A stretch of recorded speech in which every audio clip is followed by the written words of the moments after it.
Kamala Harris is deploying the big guns. The Obamas have taken the stage. They have been deployed to help Kamala out of a bit of a rut, and they are going to make their closing arguments. Welcome to the Jamarl Thomas Morning Show.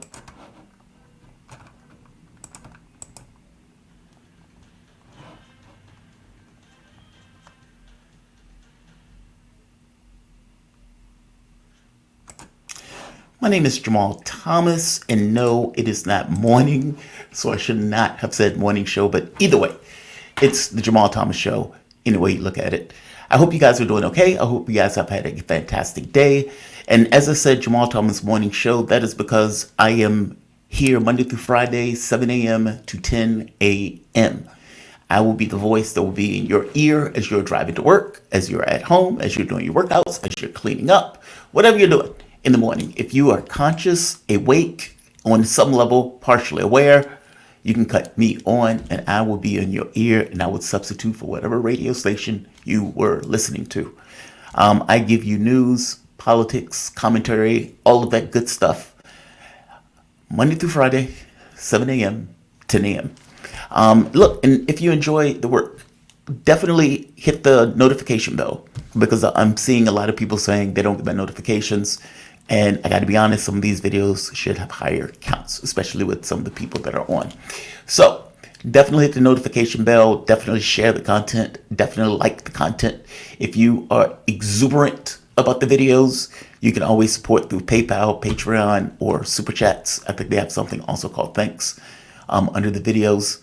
So there is that. That is my spiel. But I definitely want to plug the 7 a.m. to 10 a.m. thing. I have some pretty good guests, and I want those guests to keep coming, which means they need eyes on themselves.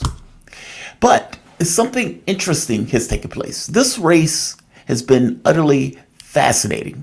We're going into the final week. November 5th is going to be next week. We are going to get some clue as to who the president elect is going to be, Kamala Harris or Donald Trump. Now, Kamala Harris started off with somewhat of a glow. It was weird, though. If you remember, in the very beginning, the thought was Kamala Harris would never win a presidency. Kamala Harris was unlikable. And even within the Biden camp, they were talking about Kamala Harris like she was the bad penny. Well, Joe Biden has a horrible debate, catastrophic debate, apocalyptic debate. There is not an adjective to really get across how bad that debate was. Short of Joe Biden dying on stage, and I can make an argument that him dying on stage would have probably been better as opposed to what actually took place. You get weeks and weeks. Hey, Joe Biden, have you had a cognitive test? Hey, Joe Biden, have you had a stroke? Hey, Joe Biden, do you have Parkinson's? Hey, Kamala Harris, were you aware that Joe Biden looked like that? You got that for weeks on end. No presidential campaign could withstand that. It's too much. It's too voluminous. It's not something that they can basically tolerate. You can't get a message out if the entire message is always coming in that you are not quite right in the mind. So there's that. Joe Biden steps down. Kamala Harris comes into the race, and she gets a glow. She's not doing interviews. She's settling into it, and she is enjoying the glow that she received. The glow of a person that didn't go through the primary process. That sort of glow. But that being said, despite the fact she didn't go through the primary process, in the beginning, that might have been to her benefit because she was given somewhat of a grace period by mainstream media and, honestly, from the public itself. If the majority of the public said they want something fundamentally different, and she comes in, she's young, person of color, she's a woman, she is completely different in a physical sense than Joe Biden. Problem comes in is when people realize, well, the physical sense is surface deep. What are you going to actually do? No, for real. What are you going to actually do? And she says, I'm a new way forward. They say, okay, what is that new way? And she says, I would have to tell you that later. Because up to this point, she has found no way to distinguish herself between herself and Joe Biden, whether that's going forward or whether that's going backwards. So the polling especially in September, started to reflect that, and her glow started to wane. And to put that into context, on the popular vote, basically even. Trump might be up 0.1 in a poll, she may be up 0.1 in a poll. The issue is the state polls, because, as you know, our elections are determined by states, not by the popular vote. Hillary Clinton won the popular vote by, 4 million votes? All of those votes were in California, and at the end of the day, none of them saved her from losing a humiliating defeat to Donald Trump in 2016. When you look at the battleground states for Harris, and this is just, all right, real clear politics. Arizona, Trump, 1.3. Nevada, Trump, 0.7. Wisconsin, Trump, 0.5. Michigan, Harris, 0.3. Pennsylvania, Trump, 0.4. Oh, that's the death nail. If Democrats lose Pennsylvania, they've lost this race. North Carolina, 0.9. Georgia, 2.3. So it is fair to say that Donald Trump could literally sweep all of those. If you are Kamala Harris and you have internal polling, you know that too. And not just know that too, I would imagine Republicans know it also, which is why I would imagine they are strutting like a peacock, whereas Democrats seem to be a bit demoralized, talking to each other about who they're going to blame if and when Kamala Harris loses the race. I mean, the reporting that came out from Axios was brutal. There's this line. Democrats once felt very good about Nevada, a state that Joe Biden won in 2020, but early voting has them panicked. John Ralston, top Nevada election expert, writes that the surge in rural Republican voting, quote, a rural tsunami, unquote, is omnibus for Harris. Quote, there is no good news in these numbers for Democrats. You can imagine that is not necessarily the most welcome news in the world if you're a Democrat, not to mention the donors paying over $1 billion up to this point. And in a similar way as Hillary Clinton, almost doubling what Trump makes. And yet, if you remember, Clinton lost that race. Kamala Harris is over $1 billion. Donald Trump has not hit $1 billion yet. And yet, he seems to be gaining momentum in the final closing weeks, or the final closing week of the race. So, it goes without saying that there is a little bit of apprehension in the Kamala Harris camp. And you can understand why that apprehension is there, considering the numbers I just showed you. An interesting dynamic in this race, though, has to do with third parties. Normally, third parties are statistical noise. It's like there's a 1 percentage point here, maybe another 1 or 2 percentage point there, but for all intents and purposes, don't entirely matter. Now, I know they would say Ralph Nader, and I know they would say Jill Stein, and they would scream Jill Stein's name. That is more so Democrats looking for somebody to blame. The people who are voting for Jill Stein are voting for an entirely different party. It's like voting for a Republican. In this case, they're voting for a green, different party. It would be weird to say those people in the Republican Party should have voted Democrat and we would have won. Okay, if you want to say it that way, I want to say all of those people who voted Democrat should have voted Green and the Greens would have won. It's absurd on its face. It is somebody looking for an excuse in order to avoid doing any kind of introspection into how on earth is a billionaire running around screaming that he is the avatar for the working class. How does that work? And how does the Democratic Party lose that particular mantle? Now, you could say, well, people are misinformed and they're just sexist and racist and bigoted and everything else. Look, the job of a political party is to get votes. And if you are doing something that is inhibiting that ability to get votes, that is on you. That is your issue. That is nobody's issue but yours. That's something you need to work out. But it's kind of like an alcoholic going to AA. My grandfather used to be a raging alcoholic. In AA, one of the first things that they teach you is, I am an alcoholic. I cannot deal with this problem unless I address the fact that I actually have a problem. I would say the Democrats need to start there. They need to start there. I digress. They're hitting Jill Stein. Now, again, Jill Stein is political gadfly. Usually she gets like 1% of the vote. And yet, in this race, Kamala Harris has done an attack ad going after that same Jill Stein right here. Wait a minute. There we are.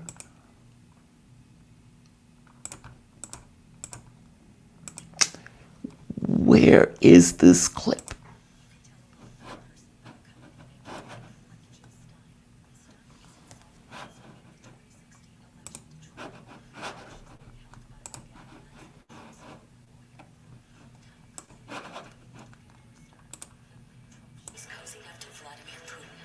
Jill Stein, look at her friends, because a vote for Stein is a vote for Trump. Just ask Putin. Jill Stein? I like her very much. I'm Kamala Harris, and I approve the message.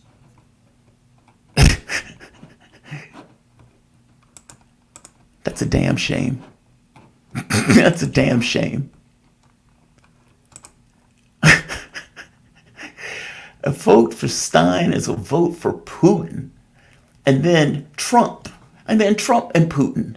And here's Trump again. And you can ask Putin. That's so childish. Look, that is overwhelmingly childish. That is astonishingly childish. I cannot believe there is that much Russian hate in this country where something like that would work, or that people would be that incompetent. I just don't buy it. I know within the context of Democrats, that is the way they think about Russia, because in their minds, it was the Russians that beat Hillary Clinton. Hillary Clinton didn't lose her own devices. It was Comey and the Russians, and blacks weren't sufficiently loyal, and Jill Stein, and whatever else she could come up with in order to justify her loss.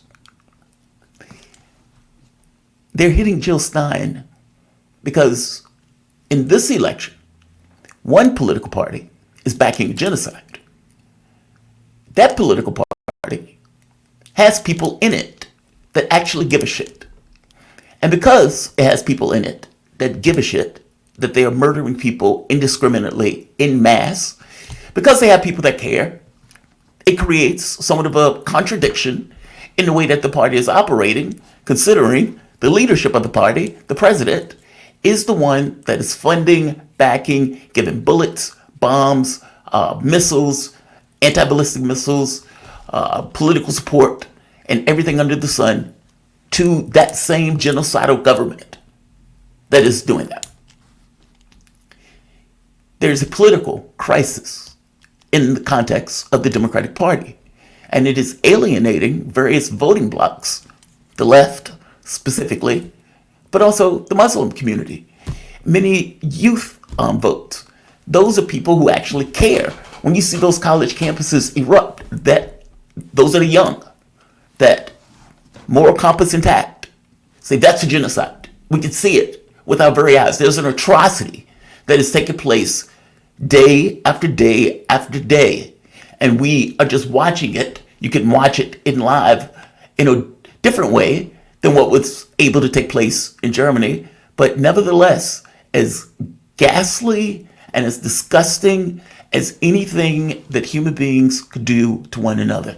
And there is one person that is backing it to the hilt. And to make it even worse, it couldn't go on if he didn't allow it to.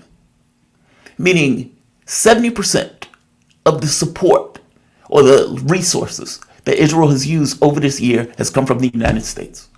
70% of the support. And so when Joe Biden sits up there and says, Well, I can't really do anything about it. I don't particularly like it. And he grumbles in the background. Understand, the man is grumbling when a full 70% was given to the cause by that man. It would be impossible for it to propagate itself without Joe Biden giving it oxygen, money, air, and everything else. So, the Democratic Party has a problem. For one, Donald Trump is taking the Muslim vote. Either Trump or Jill Stein, especially in the state of Michigan, which is why that attack ad exists. Because they're trying to deal with their issue by A, try to mitigate Jill Stein by keeping her off the ballot in those states. In many cases, that failed. But in Michigan, the Arab vote, Stein is getting 4%. Donald Trump is winning the Arab vote in that state. And if you're Kamala Harris, you want that 4%. The problem is, you can't get that 4% because your boss is backing a genocide. And when you are asked over and over and over again, would you do anything different? Your answer is no, you would not. So we're back to this notion of having a problem. And in order to deal with this problem, they've deployed their big guns. Obama, Michelle Obama, Barack Obama. Eloquence in action. Man is articulate, bright, brilliant by any stretch of the imagination, whatever faults you want to apply to him. It's not necessarily in any of those categories. And he has a certain gravitas about him, not to mention he's immensely likable. So they deploy Obama, Michelle Obama, to make their case, especially to people like me who fundamentally look at this as a genocide is a red line. How on earth are we really making this argument that they can do that to people where you can slaughter 100,000 human beings, set them on fire, rape, starve, etc., and expect me to co-sign that and then reward you somehow, setting in motion this idea that you can back something like this and still continue to get elected? Well, I don't want you to be able to continue to get elected under that premise. I want you to be able to lose if you do that.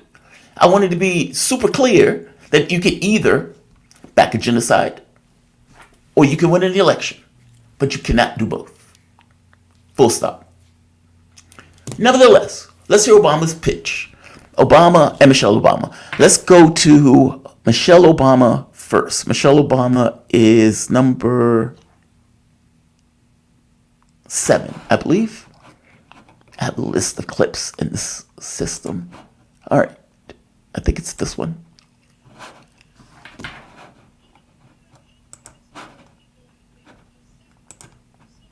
Of change, and I get it. It is reasonable to be frustrated. We all know we have a lot more work to do in this country. But to anyone out there thinking about sitting out this election or voting for Donald Trump or a third-party candidate in protest because you're fed up, let me warn you, your rage does not exist in a vacuum. If we don't get this election right, your wife, your daughter, your mother, we as women will become collateral damage to your rage.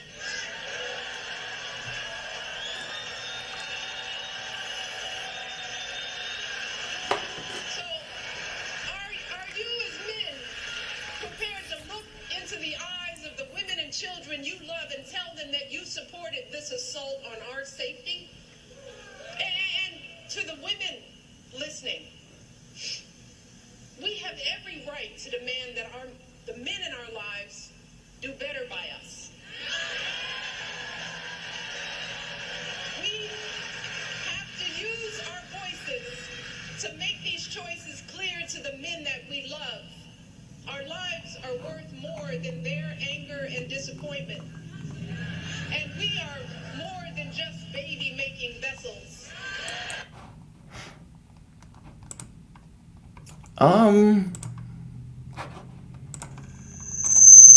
Okay. Okay. I didn't. I I don't know who told Michelle Obama that she was just a baby making vessel. There's that.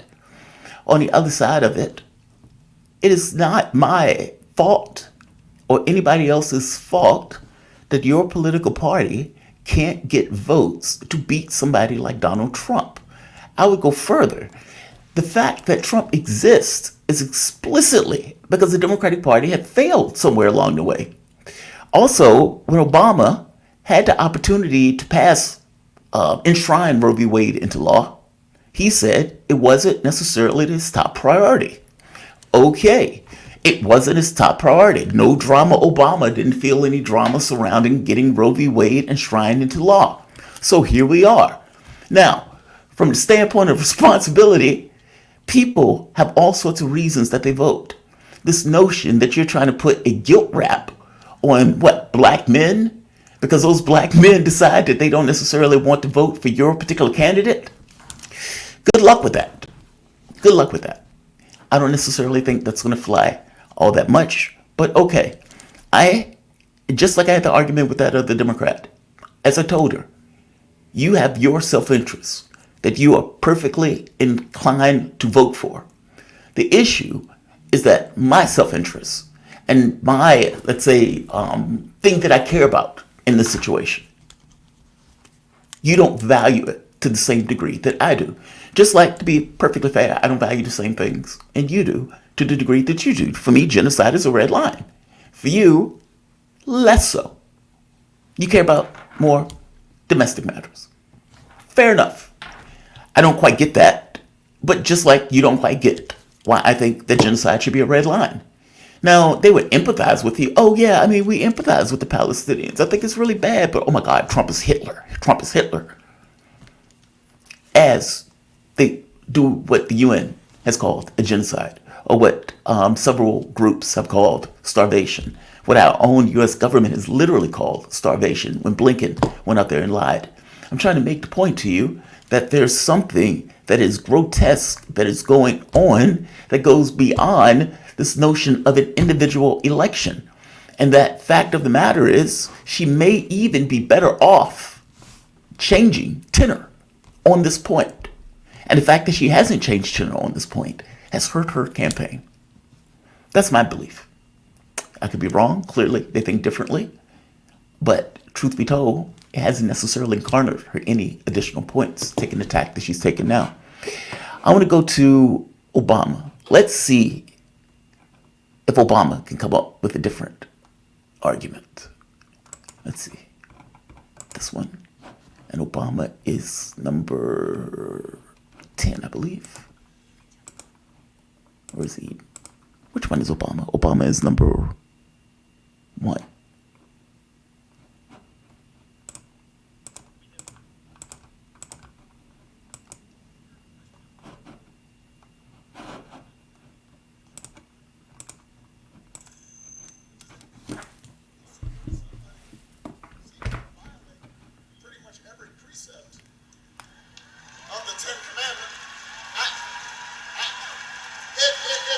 If you are a service member and you're somewhat conservative and you're used to voting Republican, I can understand it, but somebody who genuinely does not believe in duty and honor and does not understand why anybody would sacrifice themselves on behalf of their country, why would you do that? If you're a Muslim American and you're upset about what's happening in the Middle East, why would you put your faith in somebody who passed a Muslim ban and repeatedly suggested that somehow you weren't part of our American community?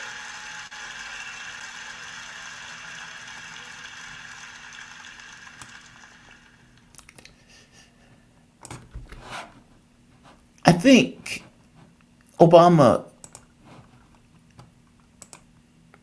he's a good politician. He still has the chops in regards to speaking, but he is fundamentally and irreparably missing the point. What you need to do And this is an argument of importance. Basically, why would you put your trust in so and so? It's not about trust. It's nothing about trust. I said nothing about trust in Donald Trump. Again, Donald Trump is a wild card. The day that Donald Trump got elected, 60% of the people thought he was incompetent back then. And from my point of view, he's gotten even more incoherent as time has gone on. It's not about Donald Trump. It's about the fact that Joe Biden is in that office right now and for the last year has allowed, paid for, funded, completely given political support to, and even line for a genocidal maniac that is out there literally taking every opportunity in the world to massacre women, children, old men, and anything for the most part that's living in that territory. That's the point that I'm making. They are literally blowing up schools, churches, tents, hospitals, the atrocities that are taking place that we, our tax dollars, are paying for. It's that. Meaning, your argument of importance or your argument of this notion of trust needs to somehow get over this hurdle that the current person in that office right now, it's not hypothetical.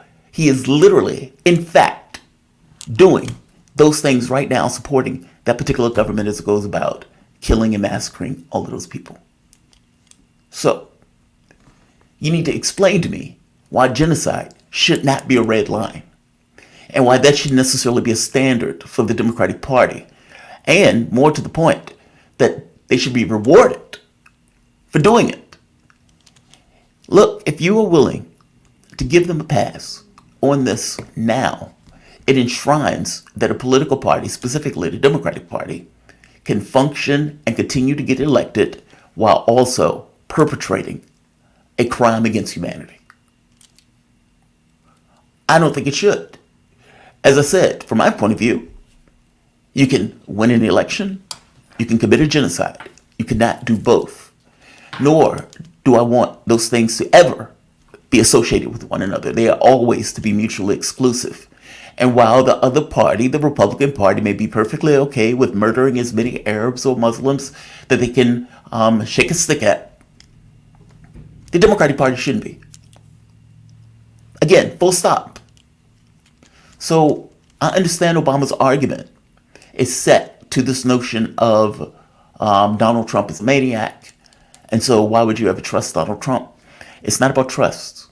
It's about, if you want to use the term punish, or at the very least make it clear that something shouldn't take place, it's that. It's that. And neither of these arguments touch why genocide shouldn't be a red line. Like, share, and subscribe. Who's here? Is anybody here? Is anybody here? Is anybody here? I can't tell if anyone is here because I am using a new system and I have no idea how to use the system. All right, I'm going to figure out how to use the system at some point.